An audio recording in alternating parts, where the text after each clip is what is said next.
Payez mon salaire. Payez mon salaire. Payez mon salaire.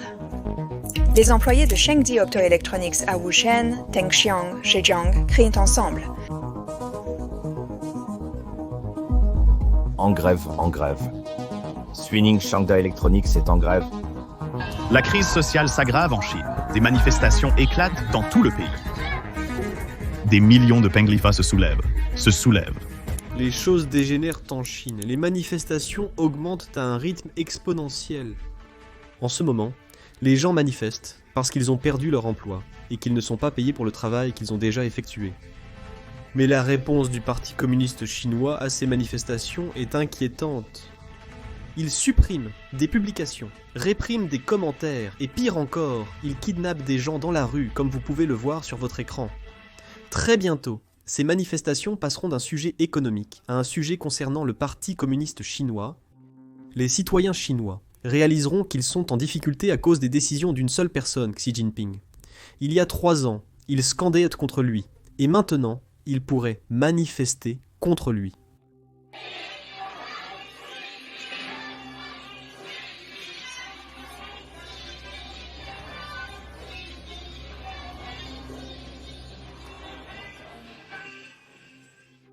Les tarifs américains font chuter les usines chinoises les unes après les autres. Les propriétaires d'usines font faillite, alors ils lèsent les travailleurs. Ils ne paient pas les travailleurs pour le travail qu'ils ont déjà effectué. Et c'est exactement pourquoi tant de manifestations ont lieu partout en Chine. Un propriétaire d'usine raconte que toutes ses commandes ont été annulées soudainement. Et à cause de cela, il a été contraint de la fermer. Les tarifs douaniers américains ont significativement impacté cette entreprise. On dirait que les tarifs douaniers américains nuisent vraiment à cette entreprise. Le gars derrière moi dirige une entreprise de boîtes en carton. Vous ne remarquerez peut-être pas l'impact dans d'autres industries, mais les matériaux d'emballage comme le carton le ressentent vraiment. Il m'a dit qu'il n'est pas du tout occupé maintenant. Alors il traîne dans une usine d'un ami à boire du thé pendant une demi-journée parce qu'il n'a rien à faire. De nombreux clients ont annulé leurs commandes. Écoutons ses propos. L'impact semble considérable ici. Oui, ça a eu un énorme effet. La plupart de vos clients sont-ils dans le secteur de l'éclairage? Oui, la plupart d'entre eux, une grande majorité, sont dans l'éclairage. L'industrie de l'éclairage est durement touchée sur le marché américain. En effet, environ 80% sont concernés. L'impact peut passer inaperçu si vous ne considérez que les entreprises de produits finis. Mais pour vous, vous fabriquez des matériaux, des boîtes en carton et de la mousse, donc cela se voit vraiment. Exactement, c'est ça. Et ces anciennes commandes, certaines d'entre elles ont simplement été annulées? La plupart des anciennes commandes ont été annulées. Et pour ceux que nous avons déjà fabriqués, la plupart des clients nous ont dit de ne pas les livrer. Ils refusent même la livraison? Cela montre à quel point les bénéfices sont faibles dans le secteur de l'éclairage. La marge bénéficiaire est sûrement déjà minimale. Aux États-Unis aussi, il y a peu de marge pour des hausses. Dans d'autres secteurs, malgré les tarifs, les clients continuent de commander. Mais avec l'éclairage, sans contenu technologique, c'est très difficile. Malgré une faible barrière à l'entrée et peu de technologie impliquée, c'est assez basique. En effet, sans avantage technologique ni barrière technique, il est impossible de négocier les prix. Lorsque les tarifs sont appliqués, l'entreprise disparaît. C'est similaire pour les industries des chaussures et des vêtements, qui n'ont pas de pouvoir sur la fixation des prix. Même aux États-Unis, ils vendent toujours à bas prix. Nous devons donc améliorer nos compétences techniques pour rester indispensables malgré l'ajout de tarifs. Maintenant, cette histoire est un microcosme parfait des problèmes plus larges auxquels la Chine est confrontée. Vous voyez, le Parti communiste chinois dit aux citoyens chinois que la Chine n'est pas du tout dépendante des États-Unis. Pendant ce temps, des propriétaires d'usines comme ceux-ci disent aux travailleurs chinois qu'ils ne peuvent même pas maintenir leur usine en fonctionnement sans les commandes provenant des États-Unis. Ils ne peuvent même pas payer les travailleurs ce qu'ils leur doivent s'ils ne sont pas payés pour les commandes provenant des États-Unis. Ces propriétaires d'usines exposent la vérité aux citoyens chinois, et c'est exactement pourquoi le Parti communiste chinois les poursuit. Les censeurs du Parti communiste chinois travaillent d'arrache-pied pour effacer les messages et vidéos mentionnant la fermeture d'usines. Cette censure est devenue si mauvaise que les manifestants en Chine contactent maintenant les médias étrangers pour faire connaître leur histoire à l'extérieur, car les médias du Parti communiste chinois ne couvrent tout simplement pas ceux avec quoi ils luttent. C'est pour cette raison que le Parti communiste chinois cible davantage les médias étrangers, en particulier sur YouTube. En fait, juste hier, nous avions une vidéo parlant de comment le monopole chinois sur les terres rares s'affaiblit à cause des actions de l'administration des États-Unis. Et cette vidéo n'a été montrée à personne qui n'était pas abonné à sa chaîne, parce qu'elle a été attaquée par les bots du Parti communiste chinois. Je vous recommande vivement d'aller voir cette vidéo, et aussi si vous pouvez nous rendre un énorme service et cliquer sur le bouton j'aime et s'abonner en dessous, cela nous aide vraiment à lutter contre les dislikes des bots. Parlons maintenant de deux grands problèmes que les manifestations actuelles mettent en évidence. Le premier est bien sûr que la Chine est principalement axée sur la fabrication de faible qualité et de faible valeur. En fait, environ 40% des exportations de la Chine vers les États-Unis l'année dernière étaient simplement des vêtements et des accessoires. Je ne prétends pas que la Chine ne fait pas de fabrication à haute valeur, mais cela ne représente pas une part significative de ses exportations. Le problème avec la fabrication à faible valeur était le fait que le Parti communiste chinois dit aux citoyens chinois que les États-Unis ne seront pas en mesure de trouver des fournisseurs pour les choses qu'ils achetaient en Chine ? Sérieusement, tu penses vraiment qu'aucune autre usine au monde ne peut faire ça à part celle de Chine ? Donc le message du Parti communiste chinois selon lequel les États-Unis ne peuvent pas remplacer la Chine est un peu mal placé. De plus, il apparaît que le Parti communiste chinois est incapable de remplacer les importations des États-Unis. Et c'est exactement pourquoi ils ont commencé à le réduire lentement, sans faire d'annonce d'ailleurs. Ce que le Parti communiste chinois a fait, c'est qu'ils ont essentiellement arrêté de facturer le tarif de 125%, qu'ils ont annoncé sur environ un tiers des produits, soit environ 40 milliards de dollars de produits qu'ils obtiennent des États-Unis. Cela comprend les pièces d'avion, cela comprend les semi-conducteurs, et cela comprend l'éthanol. Tout ce que le Parti communiste chinois semblait incapable de trouver ailleurs. Maintenant, ils n'ont fait aucune annonce car ils ne voulaient pas perdre la face devant les citoyens chinois. Ils voulaient apparaître comme le gars fort. Ils voulaient apparaître comme le pays qui pouvait tenir tête aux États-Unis. Alors qu'en réalité, ils faisaient exactement le contraire. C'est précisément la raison pour laquelle le Parti communiste chinois s'est fortement agacé quand un magazine économique chinois a rapporté que le parti diminuait les droits de douane. Alors que fait Xi Jinping ? Il a forcé le site web à supprimer leurs reportages. Selon des informations rapportées par le magazine d'affaires chinois Caixin, puis par Bloomberg et Reuters, la Chine accorderait des exemptions de tarifs pour certaines importations de puces. La Chine a aussi cligné des yeux, mais pas publiquement. La ligne la plus intéressante. Le rapport de Caixin a été supprimé de son site web et de sa chaîne WeChat vendredi midi. Voyez, je sais que beaucoup d'entre vous pensent que je mens, quand je dis que le Parti communiste chinois attaque les gens qui les critiquent. Mais ici, nous avons un exemple parfait. Alors, si vous n'êtes pas abonné en dessous, assurez-vous de cliquer sur le bouton d'abonnement, car il y a une chance que vous ne voyiez pas certains de nos futurs reportages. Maintenant, c'est là que nous rencontrons le deuxième problème que ces manifestations tarifaires causent au Parti communiste chinois, et c'est qu'elles ruinent l'image de l'homme fort du Parti communiste chinois. Le Parti communiste chinois affirme aux Chinois que la Chine, étant le pays le plus fort, survivra. Pendant ce temps, les citoyens peuvent aller dans la rue, dans pratiquement n'importe quelle ville, voir des travailleurs manifester parce qu'ils ne sont pas payés, voir des travailleurs manifester parce que leurs usines ferment, et voir des travailleurs manifester parce qu'ils perdent leur maison. Mauvaise nouvelle pour Xi Jinping. Payez mon salaire. Payez mon salaire. À Wuzhen, ville de Tengxiang dans le Zhejiang, les employés de Chengdi Optoelectronics réclament à l'unisson le paiement de leur salaire en retard par l'entreprise. Les travailleurs sont en grève depuis le 28 avril, l'entreprise ne payant pas les salaires depuis longtemps. Le lendemain, ils ont manifesté devant le gouvernement de Wuzhen, réclamant les salaires dus depuis janvier. Cependant, la police a arrêté plusieurs manifestants sur le champ. Nous sommes tous bloqués ici, sans nourriture. On a tous été arrêtés ici sans qu'on nous laisse manger. Et encore un, regarde, celui-là a été arrêté à nouveau. La police l'a arrêté directement. C'est ici que je veux parler de l'importance de cette guerre commerciale pour la Chine, car beaucoup d'emplois en Chine dépendent vraiment des États-Unis. Les exportations de la Chine soutiennent 100 millions d'emplois. Les exportations vers les États-Unis soutiennent à elles seules 19 millions d'emplois, se classant en première position. Europe sees Virgil 6 millions. Association des nations de l'Asie du Sud-Est, 13 millions. Association des nations de l'Asie du Sud-Est. Le chiffre inclut les réexportations vers les États-Unis et l'Union européenne, donc la dépendance des États-Unis est encore plus élevée. Maintenant, nous allons parler des pays de l'Association des nations de l'Asie du Sud-Est. Dans une seconde, parce qu'il semble qu'ils se rangent du côté des États-Unis, et tout se résume à l'intérêt personnel. Ces pays refusent de mettre leur économie en péril pour soutenir la Chine, mais finissons d'abord ce rapport. La Chine compte un grand nombre d'employés dans le commerce, principalement dans les exportations vers les États-Unis. Alors combien d'emplois ont-ils généré selon le rapport d'évaluation publié par le ministère du Commerce? Et ce sont les données chinoises elles-mêmes. Peut-être pas entièrement précis, mais je dirais que si quoi que ce soit, ils auraient l'habitude de sous-estimer tout ce qui pourrait les faire paraître mauvais. Environ 100 millions de personnes sont employées grâce à l'exportation chinoise. Maintenant, ce chiffre d'emploi est exactement pourquoi Trump n'est pas pressé de négocier avec la Chine, parce qu'il réalise que la Chine a beaucoup plus à risquer que les États-Unis. En fait, c'est quelque chose dont Scott Bezan parle très ouvertement, et nous y viendrons dans une seconde. Mais je veux clarifier une chose.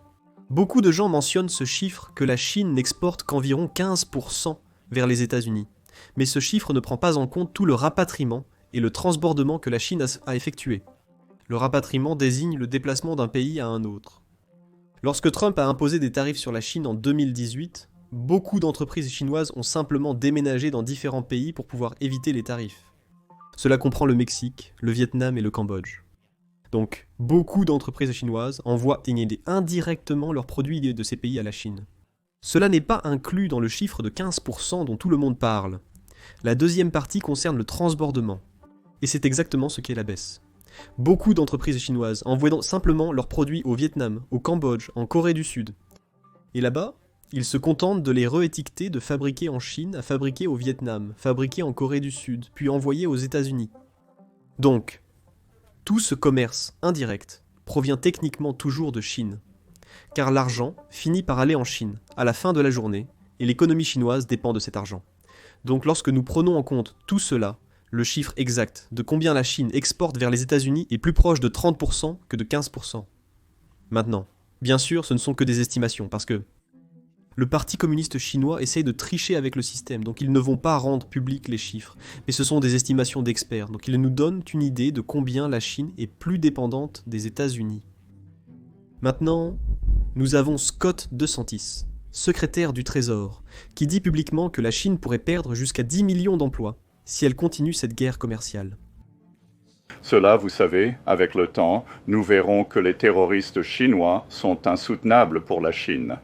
J'ai vu des chiffres très importants ces derniers jours qui montrent que si ces chiffres restent, les Chinois pourraient perdre 10 millions d'emplois très rapidement. Et même s'il y a une baisse des tarifs, ils pourraient en perdre 5 millions d'emplois. Alors souvenez-vous que nous sommes le pays déficitaire.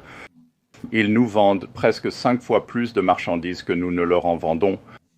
Donc la responsabilité leur incombera de supprimer ces tarifs. Ils sont insoutenables pour eux. Avez-vous entendu ça? L'administration parle très publiquement des chiffres que la Chine essaie de cacher.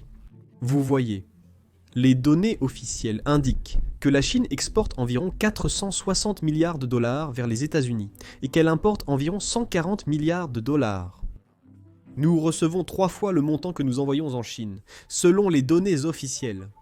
Mais Scott Bezan vient de dire que nous recevons 5 fois plus. Ainsi, dans les négociations de cette guerre commerciale, l'administration tient compte de toutes les tromperies de la Chine. Ils prennent en compte tous les transbordements que la Chine fait. Ils prennent en compte tous ces autres pays que la Chine utilise pour cacher le véritable déficit commercial qu'ils ont avec les États-Unis. Et c'est exactement pourquoi tout pays qui souhaite négocier avec les États-Unis doit s'assurer qu'il cesse d'aider la Chine à tricher avec le système tarifaire. Et nous voyons déjà les résultats de cela se dérouler en temps réel, pendant que la Chine essaie toujours de comprendre comment elle peut obtenir plus d'alliés de son côté.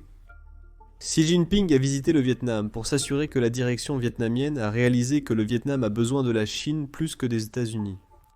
Le Vietnam semble ne pas être d'accord avec l'évaluation de la Chine. Parce qu'ils ont été l'un des premiers pays à appeler le président Trump après les tarifs du jour de la libération. Et en plus de cela, ils ont annoncé de nouvelles mesures, de nouvelles lois, pour réprimer les transbordements chinois.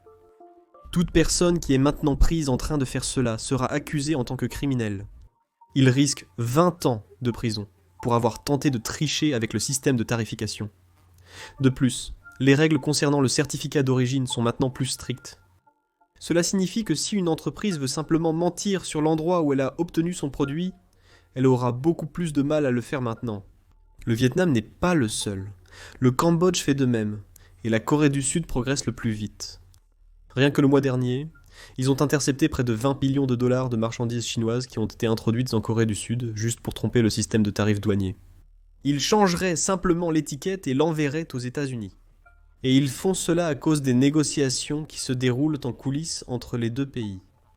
Je sais que 20 millions de dollars peuvent paraître peu, mais il faut se rappeler que c'était seulement en un mois. Et en plus de cela, à cause de cette répression plus sévère, à cause de la répression plus stricte, nous devons penser à tous les produits qui ne sont maintenant pas envoyés en Corée du Sud, parce que les producteurs, les fournisseurs savent qu'ils ne peuvent pas simplement tromper le système en toute impunité. Donc, des choses se passent. Ce ne sera pas comme Trump Tariffs 1.0, où la Chine a simplement perdu du temps à faire les négociations et n'a pas suivi ce qu'elle avait accepté. Cette fois, ce sera très différent, et cette fois, Trump connaît toutes les failles que la Chine a utilisées pendant son premier mandat, et il fait une frappe préventive même avant que nous commencions à négocier avec la Chine. Dans son discours sur le commerce, l'accent a été mis sur des problèmes tels que la désindustrialisation aux États-Unis et le déséquilibre commercial. Mais je pense qu'en arrière-plan se cache la question plus large de ce que j'appellerais une grande stratégie de Trump impliquant la Chine. La politique commerciale vise à changer le comportement de la Chine, non seulement sur l'économie ou les exportations, mais aussi sur des sujets comme le fentanyl. Il y a un tarif spécifique sur la Chine à cause de l'implication de la Chine. Je dirais qu'ils sont vraiment le partenaire principal dans le commerce du fentanyl et l'effet que cela a sur les États-Unis. Mais si vous regardez d'autres sujets comme le canal de Panama, il y a eu cette discussion sur le canal de Panama. L'accent a été mis sur le contrôle chinois et le désir de se débarrasser, vous savez, de la gestion chinoise aux deux extrémités du canal de Panama. Je pense que même lorsque vous regardez l'invasion de l'Ukraine par la Russie et les efforts pour négocier un accord de paix là-bas, quelles que soient les opinions sur les détails de cet accord, il est clair que cela fait partie d'un effort de Trump pour, en quelque sorte, éloigner la Russie de la Chine, isolant davantage la Chine à l'échelle mondiale. Je pense que c'est une pression totale sur la Chine. Nous sommes dans un jeu d'attente. La Chine refuse de négocier. Trump ne laisse pas entendre qu'il va faiblir, mais je pense que le temps est du côté du président ici. L'augmentation des biens aux États-Unis peut croître et causer des perturbations économiques. Mais les reportages des médias en Chine indiquent que des dizaines de milliers de Chinois perdent leur emploi parce que les usines sont fermées. C'est une économie principalement stimulée par l'exportation vers les États-Unis et l'exportation vers le monde occidental. S'ils ne peuvent pas le faire efficacement, ils sont en grande difficulté économique. C'est là que nous devons réaliser que le nombre de chômeurs augmente très rapidement en Chine. Vous voyez, la Chine est un grand pays par la terre et par la population. Même une petite variation de pourcentage dans le chômage signifie beaucoup de personnes, parfois des millions, voire des dizaines de millions de personnes perdent leur emploi, perdent leurs moyens de subsistance, en plus du fait qu'une dépense d'un homme est le revenu d'un autre homme. Si je gagne bien ma vie à mon travail, je sors et dépense pour les films et restaurants. Cela signifie que d'autres en profitent aussi. Quand je perds mon emploi, ces personnes ont également des difficultés car leurs affaires ralentissent en raison de mon manque de dépenses. Maintenant, multipliez cela par des dizaines de millions de personnes à travers la Chine qui perdent leur emploi. Et vous pouvez voir pourquoi c'est une situation très dangereuse pour le Parti communiste chinois, parce qu'en 1989, les protestations ont commencé à cause des difficultés économiques. Et nous savons tous ce que le Parti communiste chinois a fait. Mais après cela, ils ont passé un accord secret avec le public chinois. Ils fourniraient au public chinois une croissance des revenus et une croissance économique. Et en retour, le public chinois supporterait toutes les politiques autoritaires que le Parti communiste chinois a. Mais si le Parti communiste chinois ne peut pas tenir les promesses qu'il a faites, les Chinois pourraient aussi commencer à questionner leur rôle dans l'accord. Et c'est exactement pourquoi Xi Jinping réprime toute dissidence possible au sein de son parti. C'est pourquoi il a éliminé le numéro 2 de l'armée de libération du peuple. Il ne veut personne qu'il pense pourrait lui être déloyal, car c'est le moment parfait pour eux de faire un mouvement et d'obtenir plus de pouvoir. Saviez-vous que ce n'est pas le Parti communiste chinois qui est derrière ce mouvement, mais la CIA ? La CIA sait que le chaos présente des opportunités, et c'est pourquoi ils font maintenant la promotion d'annonces en mandarin en Chine en disant que « Hey, si vous voulez une meilleure vie, Peut-être que vous pouvez travailler avec nous, nous aider à en savoir plus sur le gouvernement chinois, et vous aurez une meilleure vie ici aux États-Unis. Voici 2 annonces publiées par l'Agence centrale de renseignement. Comme le dit le proverbe, la vie n'est qu'un rêve. Hélas, je ne fais que rêver pour autrui. Dans ce rêve, je ne peux pas choisir la fin. Mon destin est toujours entre les mains d'autrui. J'ai travaillé dur toute ma vie, mais les autres prennent toujours le crédit. En théorie, si vous gardez la tête basse et travaillez dur, vous devriez obtenir une bonne vie en retour. Mais pourquoi semble-t-il que seuls quelques-uns obtiennent vraiment cette bonne vie? Quand la vérité est juste devant moi, combien de temps puis-je continuer à faire semblant? Cette auto-réflexion routinière semble juste absurde. Le secret de Polichinelle est que les dirigeants affirment toujours vouloir que les gens mènent une belle vie. Mais la réalité est loin de cela. Une vie de labeur et de difficultés, juste pour obtenir un emploi stable et mener une vie régulière. Maintenant, même de tels rêves modestes semblent hors de portée. Mon seul souhait est de vivre en paix. Est-ce trop demandé? Après une vie de dur labeur, était-ce tout simplement pour quelqu'un d'autre? Puis-je suivre le chemin que je veux?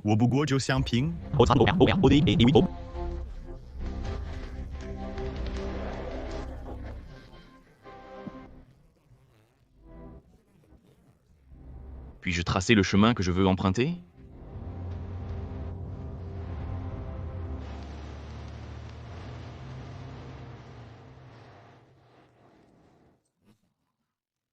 Depuis l'enfance, le parti nous a enseigné que si nous travaillons dur et obéissons, l'avenir serait radieux sur le chemin qu'ils ont tracé.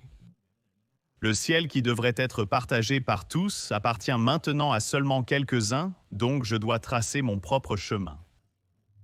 Que j'agisse ou non, la réponse sera toujours jugée. Je ne peux plus rester immobile. Je refuse de mentir. Plate. Prendre. Le premier pas est le plus dur. Il est temps que je récupère mon propre rêve. Le premier pas est le plus difficile. Il est temps de construire mon propre rêve.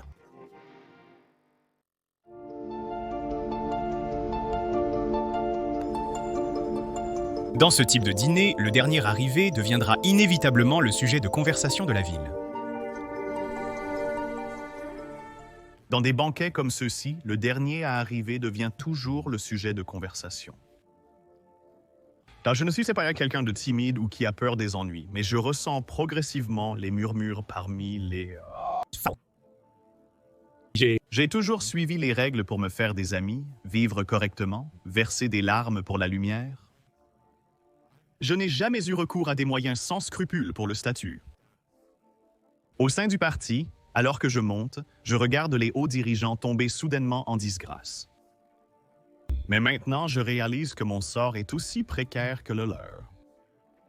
Mes pairs, mes ennemis, même les camarades du parti, ils espèrent tous me remplacer, me mettre de côté, prendre ma position. C'est si facile maintenant d'être oublié, de ne être rappelé par personne. Quelqu'un qui disparaît soudainement dans la nature est trop courant. Ce que je crains le plus, c'est que le destin de ma famille soit étroitement lié à mon avenir. Je dois préparer une issue. Nous trinquons avec du bon vin, célébrant nos avenirs. Mais derrière leur dos se cachent Des poignards. Je ne sais pas s'ils avaient prévu tout cela, si c'était prévu à l'avance. Je n'ai rien fait de mal. Je ne peux plus vivre dans la peur. Je veux seulement servir mon pays et prendre soin de ma famille. Si quelque chose m'arrive, je dois trouver quelqu'un qui puisse s'occuper d'eux. Leur destin ne doit pas être contrôlé par les autres.